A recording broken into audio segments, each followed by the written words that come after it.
Every day, school bus drivers are faced with numerous challenges and the responsibility to safely transport students anytime they enter their school bus. It's a tough job, loading and unloading students, pre-tripping the school bus, intervening with students, knowledge of the bus, basic first aid, and much more is the job of your everyday school bus driver. However, when transporting special needs students, the job gets much more demanding.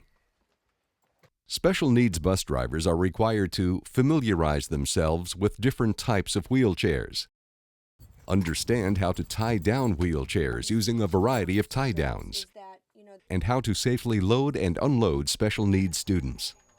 We will cover all of this and much more in this video. Our guide throughout the video will be Amanda Heitman. She is an assistant supervisor and a coordinator of special education transportation. She will instruct and give demonstrations of safe tying down techniques when transporting students in wheelchairs. Now let's listen in as she addresses a group of bus drivers at an early morning training session on preparedness for special ed bus driving. As normal, you would be pre-tripping your bus just like you would pre-trip any other bus, but the additional information that you would need to make sure that you understood and knew were the fact that on a wheelchair bus, how many fire extinguishers do you need to have? Two. You have to have two, that's correct. In addition to fire extinguishers, a seatbelt cutter should be on the bus and available to the bus driver at arm's reach in the event they have to evacuate the special needs bus. Here are some additional items on the bus that need to be checked every day before starting your route.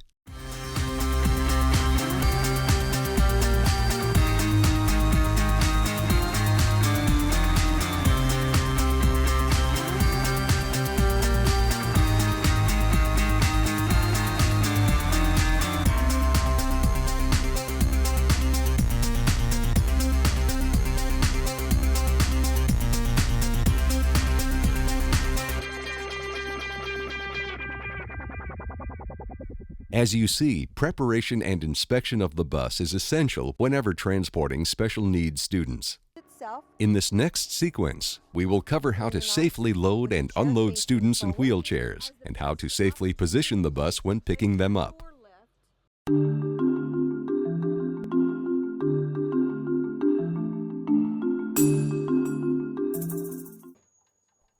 There are a series of steps that special needs bus drivers must be aware of when loading or unloading wheelchair students.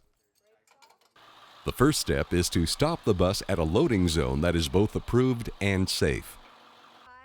When approaching loading or unloading zones, be aware of your surroundings. Placement of the bus is critical. You always want to place your bus in a manner where you can safely load and unload the students. On the approach of the loading zone, be sure to engage your blinker to let your intentions be known to following vehicles. Keep in mind, the loading zone should be on flat, level ground without rough surfaces or barriers and with sufficient space for the lift to unfold and the wheelchair to safely be positioned on the lift. If the lift does not completely touch the ground, do not attempt to load the student. You will need to reposition the bus until the lift lays flat on the ground. Once you have safely positioned the bus, place the bus in neutral or park and set your parking brake. Cancel your turn signal and engage your four-way hazards. Then secure the bus by turning off the engine and removing the ignition key. Next, be sure to take off the lift cover. Place it in an area where it will not be an obstruction or cause a trip or fall when loading or unloading the students. Inspection of the wheelchair is another important issue. Let's listen in as Amanda quizzes Jody, a school bus driver, on the inspection and the correct steps to be taken before loading the student. Okay, so as we approach, what are a couple of the things that we need to remember to look for when we are getting ready to load a wheelchair for transport?